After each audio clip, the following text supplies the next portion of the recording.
What's up everyone, welcome to the Card Combo Show with me, Choco Billy, where we look at the weird and wonderful card combinations in the Final Fantasy TCG. This week I'm going to be looking at cards that interact with summoning. So the cards I'm looking at this week are Yuna from Opus 7, Ezel from Opus 4, Terra from Opus 15, Summoner from Opus 2, and finally Fusoya from Opus 9. First up we have the Light Yuna, who's a 2CP 6k forward with the text, pay 0, reveal the top card of your deck. If it is a summon, you may pay the cost and cast it. You can only use this ability once per turn. And then pay 1 and remove 3 summons in your break zone from the game. Add Yuna to your hand and you can only use this ability during your main phase and if Yuna is in the break zone. So it's interesting because she's one of the few cards that actually has an action ability when she isn't on the field. So quite unique in that respect, but also just a generally very good summoner card that can be playing summons as quickly as you can get them on top of your deck, really. So something along the lines of Ephemeral Summoner is really good because you can play Ephemeral Summoner, instead field you put a water summon from your deck, or you search it from your deck and put it on top of your deck, and then you can use Yuna to look at the top card. Oh look, it's a summon you put there, you pay the cost, you cast it. So it works excellently with something like, oh I don't know, Mind Flayer, but lots of other good cards as well, like Atomos or Famfrit as well, which is what Ephemeral Summoner was classically played alongside. Lulu, so Lulu's really good because obviously she can get summons back to hand, but also she can recur you a Yuna. And then there's also the fact that using Yuna, you can then cast summons from the top of your deck, again, which you could put there through something like Ephemeral Summoner. That will then trigger Lulu's ability, to then choose a 40 opponent controls and set it to 5k. Remember, that only happens on your turn, though. Next we've got Kryl. So when Kryl enters the field, or you can pay 1 and dial, choose one summon in either player's break zone. You can cast it as though you owned it this turn. If you cast it, remove the summon from the game after use instead of putting it into the break zone. So again, this card has seen a lot of play recently, especially using things like Mind Flayer because it allows you to replay the card. So, using something like Yuna to reveal the top card, cast a summon, it goes into your break zone, then use Kryl to cast that same summon again after resolution. So yeah, this allows you to be able to play the same summon twice effectively. Go-Go. So, you can reveal the top card of your deck using Yuna. That will then trigger Go-Go to reveal the top card of your deck. So, if you happen to be able to have 2 summons on top of your deck, you can cast both of them. Now obviously you still have to pay the CP cost to be able to cast them, but if they are 2 relatively cheaper summons, or you have some means of reducing their cost, then, you know, you get to cast 2 summons, which isn't too bad. Maya. So when a light or dark character either player controls put from field into the break zone, choose one character other than light or dark in your break zone, add it to your hand. So basically means that if Yuna dies, you can use Maya to get a card back to hand. What card would you get back? Probably Lulu, because you can have Yuna on the field, Yuna dies, because to be fair, she's quite a lightning rod. She dies, you then get your Lulu back to hand. You then play Lulu onto the field, which fetches your Yuna back from your break zone, play that onto the field. So it's a nice little recursion cycle that you can keep on going so long as Maya's there. And to be honest, it'll only happen once or twice before your opponent kind of cottons on and thinks, I need to get rid of Maya first before you get rid of Yuna. But still, genuinely quite good. Sahagin, yeah, so you want to use Yuna's ability, you use Sahagin first to make sure that you look at the top few cards and be like, these aren't summons, put them to the bottom, and then use Yuna's ability, reveal the top card, then it is a summon, hopefully anyway. Obviously there's other ways of, you know, forcing the summons on top of your opponent, or sorry, on top of your deck as well. So using something like Seymour or casting the Leviathan summon, which you can put a card on top of your deck, but either way, Sahagin's a nice way to be able to do this because you potentially can use Sahagin 3 times if you really want to, so you can cycle through the top 6 cards of your deck. Just bear in mind you do need to have a water primal on the field to be able to do this. And Yuna, so I mentioned earlier about being able to reduce a card's cost. So it's a bit of a weird one, and I had to actually go to Twitter to find out the answer to this properly. But Yuna will reduce the cost of the cards that Yuna reveals from the top of your deck. So, say for example, you've got Yuna and Yuna on the field, Yuna reveals the top card, and it's a Mind Flayer. It will only cost you 2 CP. Why? Because Yuna reduces the cost of the summons you can cast by 1 CP for each summoner forward you control. So Yuna, both summoners, that 4 CP Mind Flayer is now only 2 CP, which is really good.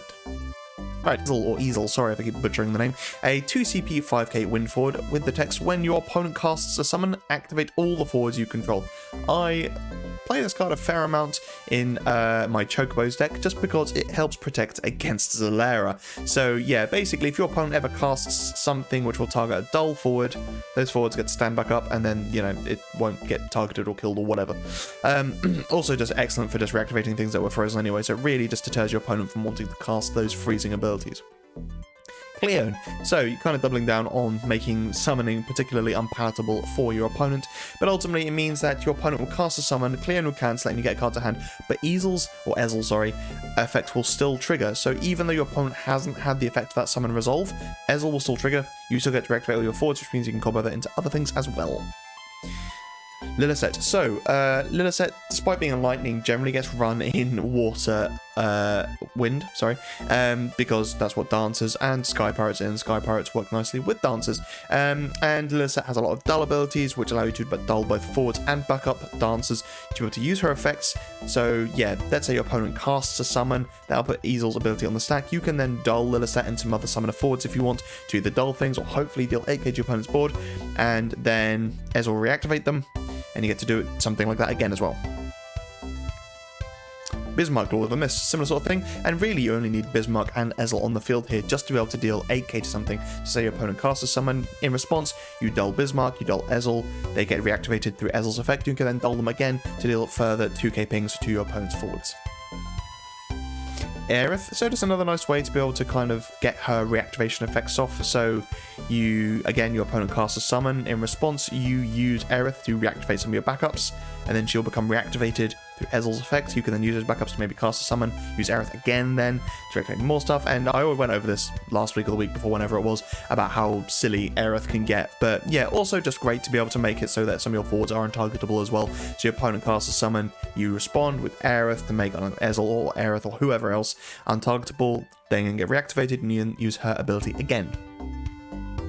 Chocobo Knight, excellent card, and like I said, I run this a lot in Chocobo decks anyway, so regardless of the element that my opponent's running, unless they're playing a board wipe, what I would do is they cast a summon, in response I get to then use Chocobo Knight to play a Chocobo onto the field and then reactivate Chocobo Knight. I then get to use him again, so I get to use Chocobo Knight twice on my opponent's turn to hopefully play, like, you know, 7 Chocobos or something stupid like that. And Sid Polendina, so this is quite funny as well. So it might be a case that your opponent is casting a summon to then combo into something else. Well, in response to your opponent casting a summon, you use Sid Polendina to look at your opponent's hand and say, so you're going to do that next, which allows you to set up to, you know, well, I say set up, to kind of prepare for what is going to be happening, provided obviously you can. But yeah, being able to reactivate, so maybe attack with Sid Polendina on your turn, opponent casts a summon, Ezel's effect will reactivate Sid Polendina, you then get to look at their hand. And Balthier, so just a nice card, to be honest, in my opinion, to work alongside Sky Pirates, because it might be a case that you're constantly attacking with them, but then you don't have a good defense, so your opponent casts a summon, or your Sky Pirates get to stand back, or your forwards get to stand back up, at which point you can then dull a couple of Sky Pirates to give something plus 2,000 power and haste as well. So, you know, it could even be on your turn, you're going to attack with some stuff, your opponent forgets about Ezel's effect, or forgets about Balthier's effect, to be fair, and they cast some, reactivate everything, you then give more things haste, and it's just a good way to be able to combo and give things more power and haste at the same time. Next up we have Terra, a 4CP 8k ice forward, very powerful one as well. When Terra enters the field, you may reveal any number of summons from your hand. When you do so, choose up to the same number of characters as the summons revealed, dull them and freeze them. And then when you cast a summon, choose up to 1 forward and up to 1 backup. Dull or freeze the former and dull or freeze the latter. So, you play Terra onto the field, you reveal 3, you can now freeze 3 backups, monsters, forwards, or any combination thereof, which is really, really strong. So you run her in a high summon count deck, probably. To be honest, even just 1 summon in hand, you get to dull and freeze any character. If just dulling and freezing that 1 backup your opponent has, which is going to be troublesome, might be quite nice. And then, again, just doubling down and be able to cast summons and freeze things as well. Really, really good. So, Rydia, yeah, you just get to cast summons for free using Rydia, and then that will trigger Terra's ability to also freeze things at the same time. Une. So let's say you play Terra onto the field and you reveal 3 summons. You get to, say, freeze 3 of your opponent's backups. You then cast a summon, let's say it's something like Carbuncle, where you get to freeze a couple more of your opponent's forwards. That will then trigger Une to flicker your Terra. Now you've cast a summon from hand, but you still have 2 in hand. You reveal those 2, you get to dull and freeze 2 more characters. So yeah, for effectively paying Terra's CP and then whatever summon you cast, you've probably managed to freeze out most of their board. That's just kind of gross. Shiva, yeah, I mean, these 2 came out in the same set anyway, so obviously it's meant to be played together, but a Shiva deck is probably a bit more viable now as well, and they can be quite powerful. I've played against it. You know who you are, screw you. But ultimately, it is really, really powerful and quite efficient as well, and it isn't as hard as you would think to get to this Shiva's effect of having, if you have 6 or more, you also make your opponent discard 2 cards from their hand. For a 1 CP summon, that's gross. But yeah, just paying this 1 little CP just to make your opponent either dull or freeze a forward and a backup, and then also using Shiva's own effects as well. Yeah, that's just horrible. And like I said, lots of Shivas that have lots of good effects and lots of EXs as well, which means that your opponent doesn't really want to be hitting you at the same time. But yeah, just really, really good cards together. Carbuncle, as I mentioned before. Select one of the 3 following, or if your opponent has 2 cards or less, select 2 of the 3 following, of which there is choose on forward duller and choose up to 2 characters opponent controls, freeze them. So you could dull a forward and freeze 2 backups, and then using Terra, you could freeze the forward that you just dulled with Carbuncle, and then you could dull or freeze, or you could dull, sorry, one of the backups you just froze with Carbuncle, or you could just freeze another backup that your opponent had dulled already. So again, using Carbuncle, you get to freeze like 3 backups and dull 2 forwards, and it's just disgusting. There's loads of good things that Carbuncle can do with Terra.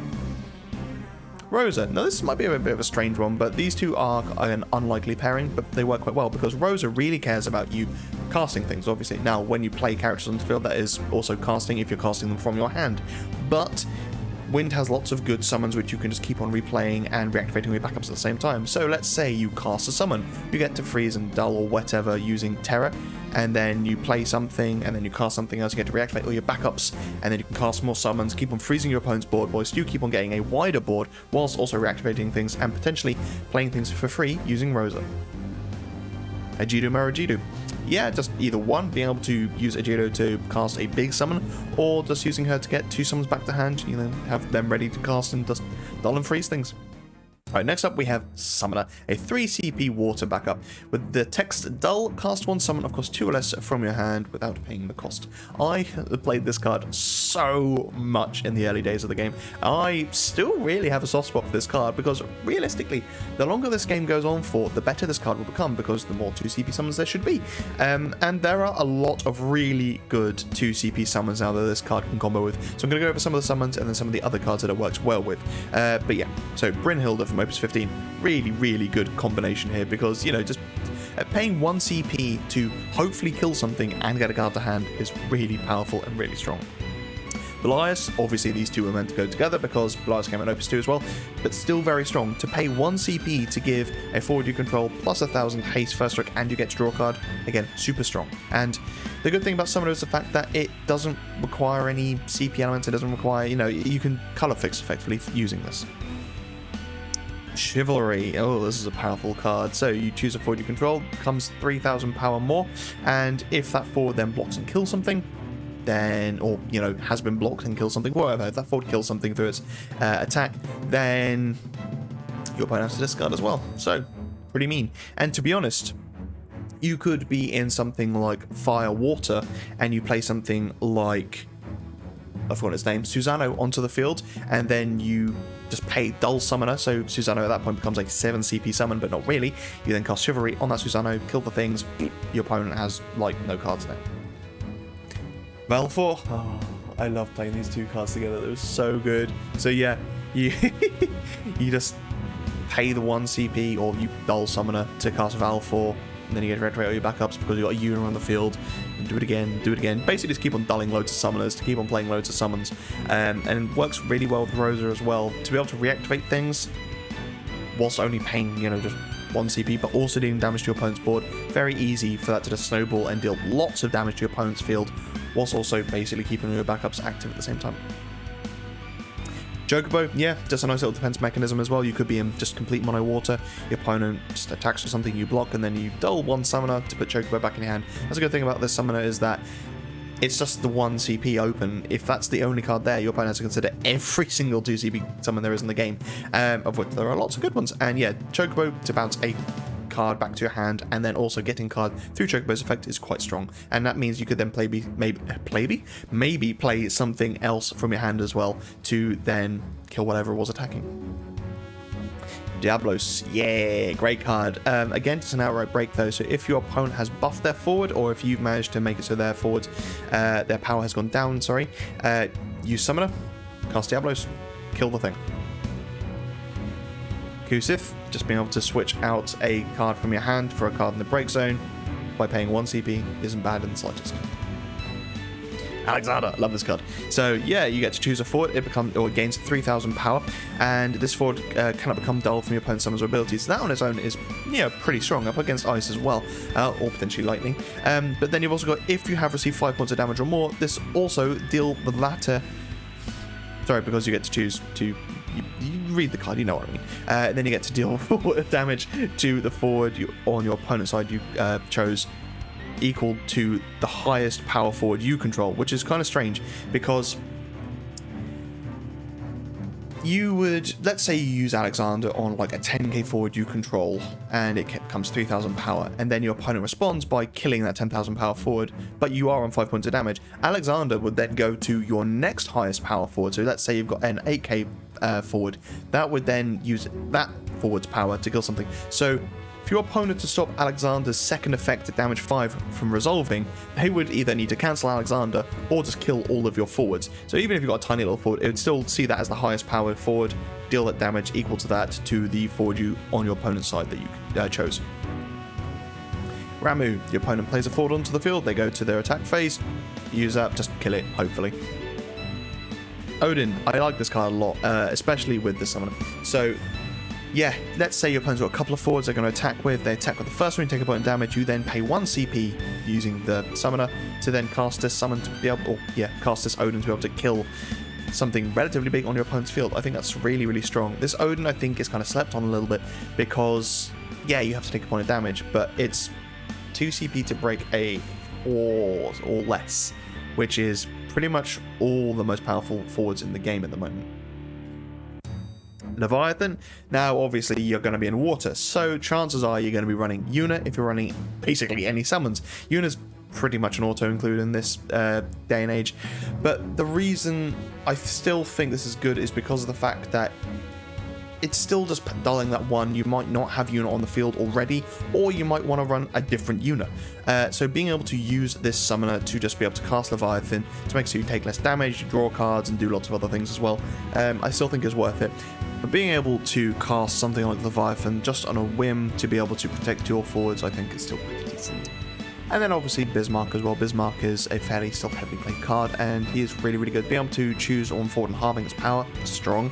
But then just choosing one character you control and returning it to your own hand as well means that if your opponent is trying to break a backup you control, bounce it back to your hand, or to any forwards, it's any character you control. So it's really, really good. And it's one of the few cards which actually can just on the fly get you a character back to your hand, which is again very strong.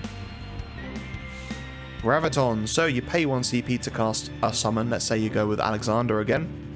You get to give it plus 3,000 power through that effect. But then Graviton, you've cast a summon, so then you also get to give another forward plus 2,000 power as well. Being able to just dull for 1 CP to cast a summon and then get that effect as well is really powerful and can probably power swing in your favour.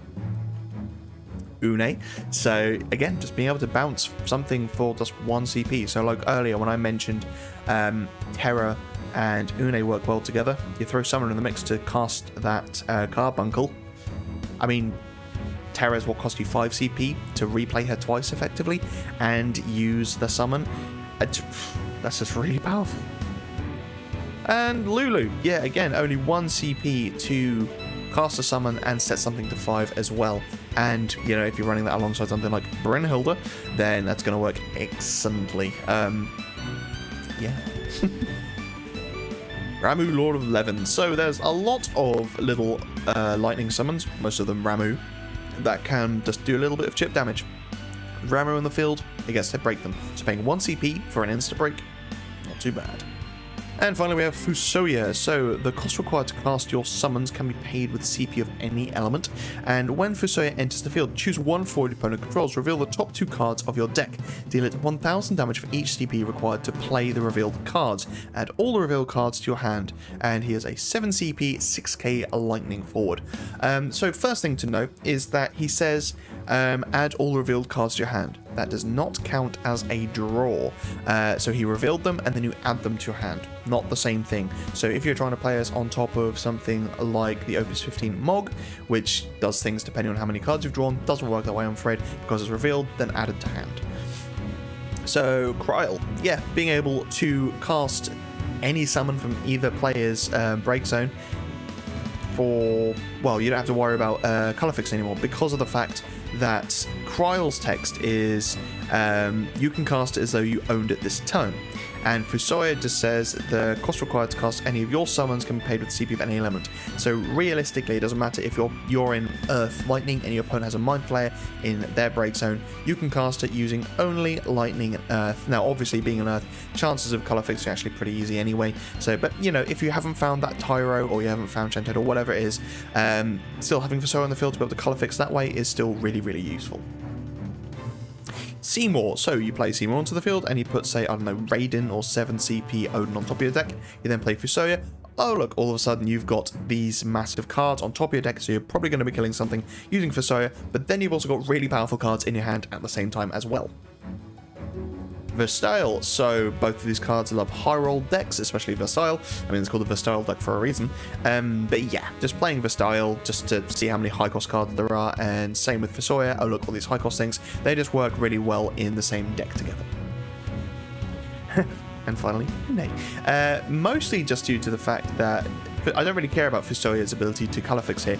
It's mostly just the fact that Fusoya is on the field and you just cast a little summon, you get to flicker Fusoya, get 2 cards to hand, regardless of whether or not Fusoya is killing anything, it's just getting you 2 cards to hand, which is really, really efficient.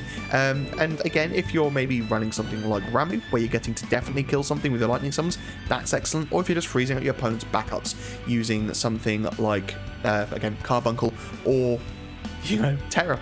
But yeah, being able to just flicker Fusoya to maybe kill something, but definitely get 2 cards to hand, that's really cool. And then last but not least, Geomant, just because you might as well hedge your bets. And there we go. I need to think of something else to say when I finish these episodes, rather than going, and there we go. But yes, I've been playing Stranger of Paradise. It's a really good game. If you like Neo, and kind of Final Fantasy VII are, then yeah, I think it's like a nice mixture of those 2 games.